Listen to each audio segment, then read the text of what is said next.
is a lot of darn nonsense. Come on, it ain't no such thing. Now, it ain't gonna hurt you none. I got things to do. The first thing you gotta do is sit down here and get your hair cut. My hair don't need cutting. If it gets any longer, I'll have to... I declare, you fight hair cutting like a steer fights branding. Well, the last time you cut my hair, you did brand me. How did I know somebody poured hot gravy in my bowl? Smarted considerable. Sure plastered your hair down nice, though.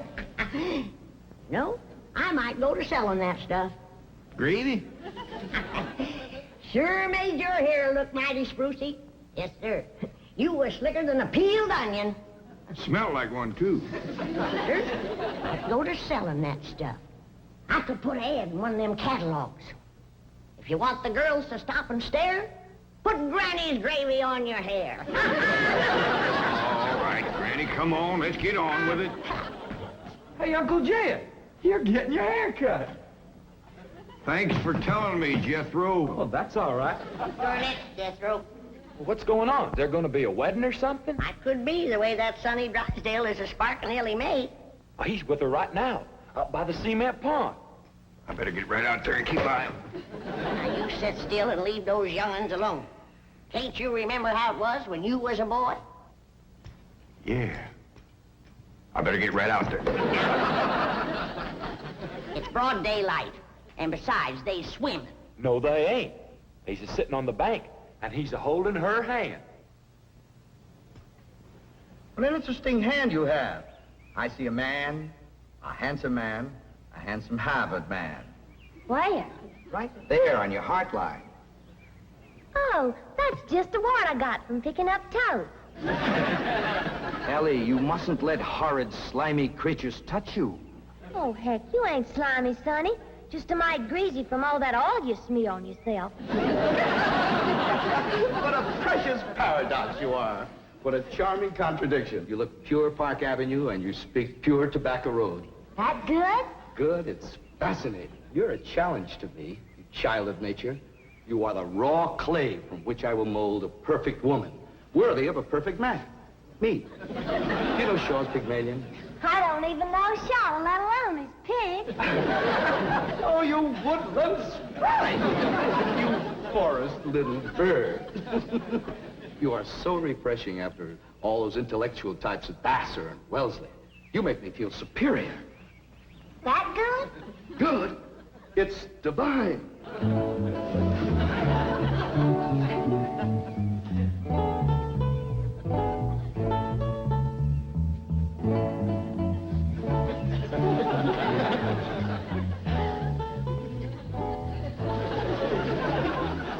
I am Caesar, and you are a fair-skinned captive, a barbarian slave.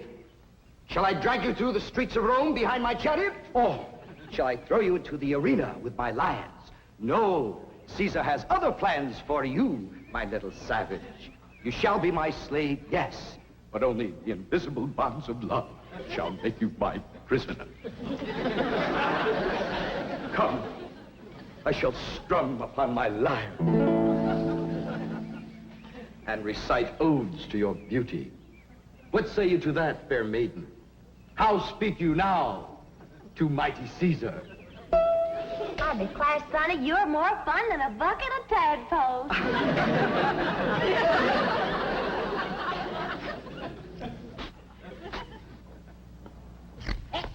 Sit still, I'm liable to lop off a ear. Well, doggone it, Granny, hurry up. I gotta get out there and keep an eye on Sonny and Elly. You want me to go out and see what they's up to, Uncle Jed? Now, you just sit still, the both of you. I expect Elly May to get a husband if you don't let the boy spark her. Well, Elly ain't never been learned about such things. Jed, sparking is like breathing. You don't learn to do it. Somebody slaps you and you go at it. Boy slaps. Now, I declare you're wiggling worse than a worm in a bait bucket. You want your daughter to be an old maid? Of course not. Next year, she'll be too old to get a husband. She's almost 18. Ain't that old? Sure is. She done waited too long, Uncle Jed. Why, no boy wants to marry up with a middle-aged woman. Elly May can get herself a husband anytime she wants to. Why, she's the purtiest Oh, and... now don't get your old feathers riled up, you old rooster, you. Elly May'll be all right if you just leave her alone. Well, I ain't sure Sonny Drysdale's good enough for her. He's considerable older than she is. Well, don't worry about that, Uncle Jed. His family lives a heap longer than most folks. Yeah? Yeah. Sonny told me that there's been a member of his family a-living in Boston since 1632. Well, that rascal's over 300 years old. He was a greening you. Yeah, you sure swallowed a whopper. No, ma'am. Sonny's honest. Why, he's so honest, he has to have somebody do his lying for him. Do his lying for him. Yes, sir.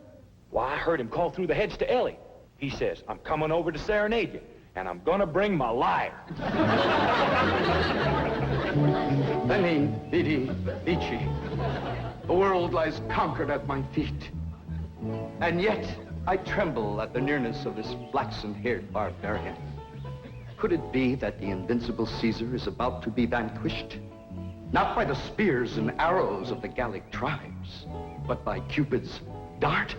Yes, fair maiden, you have done what your fierce kinsman could not. You have brought mighty Caesar to his knees. Come, I will take you to my palace, and there compose odes to your beauty. See yon window.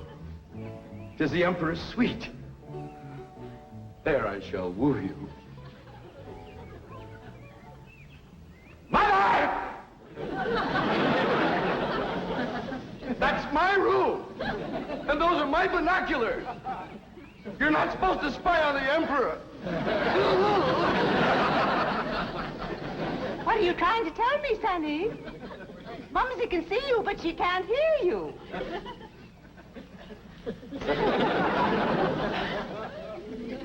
Yes, darling, Mumsy is watching. You look magnificent, like Apollo, the god of manly youth and beauty, the god of poetry and music. Look out! You're getting near the water. Be careful. Wait! Mommy will get your inner tube. Come, fair maiden, and I shall sing of your golden tresses and your azure eyes and your skin of alabaster and your other charms that set me aflame. You mean you really burn it? Yes, dear one, and only you can put out the fire. Okay.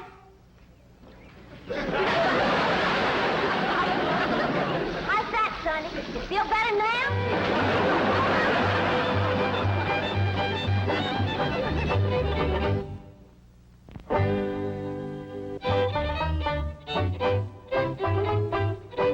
All right, Jethro, you're next. Oh, hi, Elly May. Where's Sonny? Well, he run home to his mama. You didn't throw him down and hurt him again, did you? Shucks no, Pa. He caught fire, so I wetted him down in the pond. Sound like you done the right thing. How'd you catch fire? He said it was my charms that set him to burning. What charms was you toting? Well, just my sack of crawdad bones and my buckeye. We never heard of crawdad bones and a buckeye starting a blaze. What happened to your rabbit's foot? I didn't have it. There you are. You can expect trouble when you ain't toting a rabbit's foot. You know what my teacher over at Pot School said about toting a rabbit's foot? What? She said it's a superstitious invocation contradicted by scientific knowledge. It's always nice to know you ain't been doing something foolish. Don't you worry none, Elly. You go jump into a purty dress, and I'll walk you up a love charm that I guarantee'll bring Sonny Drysdale back. Yes, I am, Mother. I'm going back. Sonny, darling, you're delirious. Here, bring some of this penicillin. I'll send for an ambulance. Mother, I am perfectly all right. Of course you are, precious. A nice rest in an oxygen tent is all you need. I don't need an oxygen tent or an ambulance. All right, just relax. And Mumsy will call the police. Police? But of course. I mean, to have that violent, dangerous girl arrested for attempted drowning. Mother, you will not call the police. I'm going back there right now to see Elly May. Ah, darling, that's very brave of you, but you're in no condition to make a citizen's arrest. Mother, I'm not going to arrest her. I want to help her, to work with her, to tutor her. What? She's like a wild, wonderful jungle cat, and I'm going to tame her. Sonny, you are delirious. I'll call the doctor. Mother, mind is made up. That girl needs me. For the first time in my life, somebody really needs me. I need you. The whole world needs you. Elly May Clampett needs me, and I need her. I'll be her Pygmalion, and she'll be my Galatea. Sonny, you're not becoming emotionally involved with that creature. She's not a creature, Mother. She's a girl. A wild, wonderful, beautiful, ravishing girl. Yes, I am becoming emotionally involved. I forbid it. She's not socially acceptable for my baby. Mother, I'm not your baby anymore. I'm a man in search of a woman.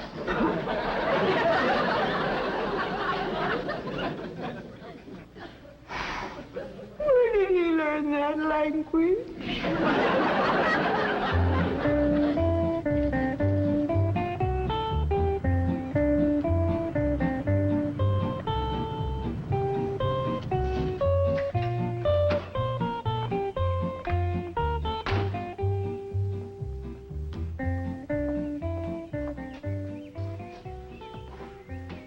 Hello, Duke. You noble veteran of the chase. Are you homesick for your forest paths and mountain trails? You look like a cashier waiting for the bank examiners to arrive.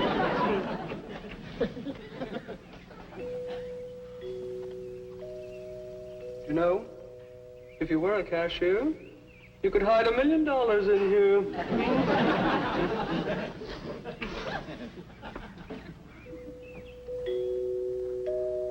There goes that music again. Jethro, did you ever find out where that's coming from? No, sir, I didn't.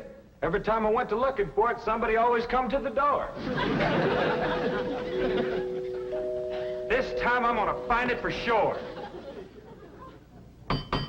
You see? Oh, bonjour, Jethro. Oh, howdy, Miss Hathaway. No. When I say bonjour, Jethro, you say bonjour, Mademoiselle Jane. Now say it. Bonjour, Mademoiselle Jane. Bonjour, Mademoiselle Jane. That's very good. Except for the mwah. It must be soft. Mwah. What? No. Watch my lips closely. Mwah. Try that. What? Try it again. What? That's closer. Try again. What? Once more. What? Close in on her, Jethro. Oh, Mr. Clampett, I was attempting to teach Jethro to articulate the Gallic diphthong. No matter what fancy name you call it, he ain't very good at it. You'll learn. But now to the purpose of my visit. Is Sonny Drysdale here? No, but he will be. Granny's out in the kitchen wamping up a love charm for Elly to give to him. She said it'll bring him on a run. Mr. Clampett, I am reluctant to disillusion you about so-called love charms, but they are mere superstitious invocations and have been proved to be completely ineffective. Granny sets great store by him.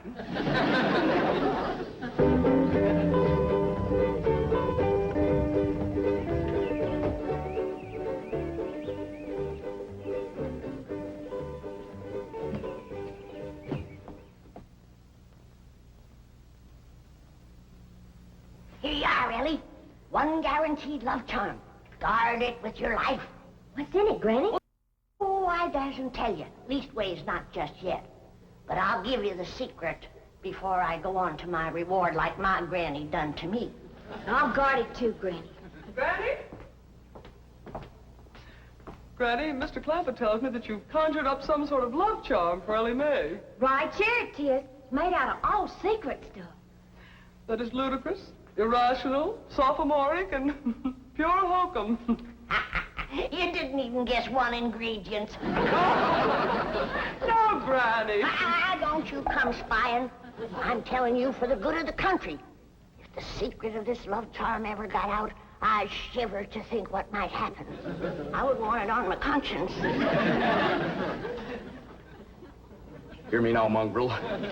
Neither sleep, nor snow, nor vicious beast shall keep me from the side of my beloved.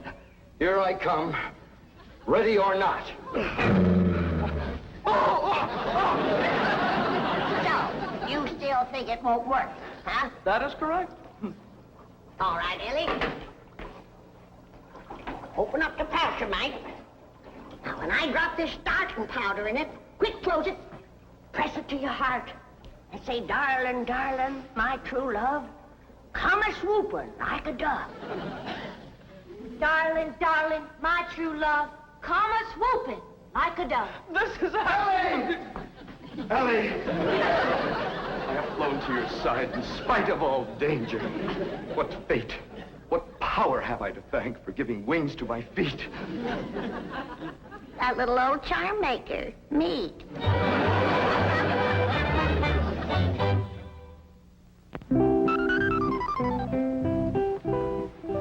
And now we shall begin the transition from Tobacco Road to Park Avenue. Now you watch me closely and I'll show you how to develop perfect posture and grace of movement. Ah, Kipling. Well, do you like Kipling? I don't know. I ain't never kippled. Oh, you are a challenge, you ravishing rustic, you child of nature. Now here, you try it. There we are. Now walk. Go. You'll have to try that again. Now sit down. Now watch me. We walk as though upon a cloud, and we glide with lissom grace. And as we walk, we always keep a smile upon our face. What's he doing? Out there is something called Kipling. He's trying to learn it to Elly. Now, this is how you sit in a chair, smoothly and gracefully. There ain't no chair where he's a-sitting. I know. What do you reckon's wrong with that rascal? Appears to me he's about 2 bricks shy of a load.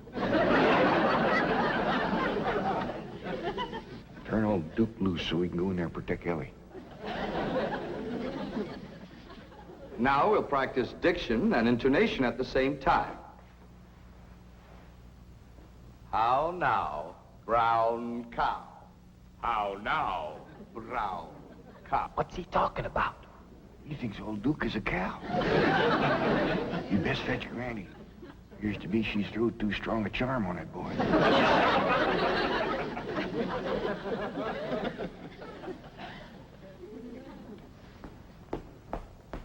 There you are. One guaranteed charmer. Now, you hold the bag while I sift in the starter. I know this is all a lot of absolutely ridiculous nonsense. Please hurry. Darling, darling, my true love, come a-swooping like a dove. I better open this door before he busts it in. Miss Jane! Here he is. Granny's love charm is too strong. Don't fight it. It's bigger than both of us. Circled on me. Granny, come quick. The love charm you throwed on Sonny Drysdale was too strong for him. Thank you, Granny. How now, brown cow? How now, brown cow? How now, brown cow? How now, brown cow? How's it going, Uncle Jed? Bad. Now he's got Elly believing old Duke is a cow. Like the charm, Granny? I reckon so. I'll sprinkle him with some letting go powder. While you're at it, will you sprinkle some on Miss Jane? She's shutting off the blood to my arm. How now, brown cow? Secret powder white as snow. Make the charm of love let go. What did you do? The spell is broken. Now please, everybody listen to me. I must have complete quiet and concentration if I am to transform this bucolic beauty into a sophisticated debutante. Now, I have studied drama at Yale, Harvard, Princeton, and Dartmouth, and I am probably the only living man who can accomplish this difficult cultural metamorphosis in the brief time available. Now, everybody please go while I transfuse into this simple, untutored mind the charm, the polish, the splendor that is Sonny Drysdale.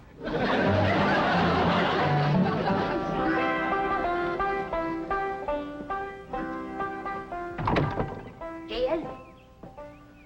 Hi, Granny. Is Elly and Sonny still in that room alone? He was the last time I was listening, a couple hours ago. They was talking about the rain in Spain, a land in the plain. Well, I guess he can't be up to no nonsense if they're talking about the weather. Doggies, I can't wait to see Elly all polished up and talking like Sonny and Miss Jean. While you're waiting, I got something for you. What is it? A love charm. What in Sam Hill I want with that? It ain't what you're wanting, it's what you're getting, a woman. And it's high time you got one, being a widower. Besides, the moon is right. That's why this stuff is working so high-fired powerful. So here. Well, I ain't interested in none of these la-di-da Beverly Hills women, so here. Well, they're interested in you, so here. Who said? Jethro says. Jethro don't know nothing, so here. I reckon Jethro ought to know what's going on in his own school. Besides, I saw her making sheep's eyes at you, so here. You caught who making sheep's eyes at me? Mrs. Millicent Schuyler Potts, that's who. Oh, now. You did? Educate a woman like that? Jethro says she asks for you every day. Oh, what she want with an old mountain goat like me? I was to put a little starting powder in there, and you was to say the magic words. No woman could resist you. Oh, I don't hold with stuff like this. You're scared, ain't you? Oh, I ain't a scared. Then go ahead. I double dog dare you. Well, Open the pouch, you might. Now, well, this is just a lot of doggone nonsense.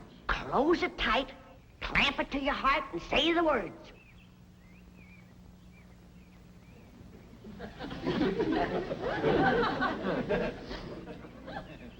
Darling, darling, my true love come a-swooping like a dove. Where is he? Where's my darling? It's Mrs. Drysdale. Where is he? Oh, where is he? Oh, I tried to stay away, but I could not.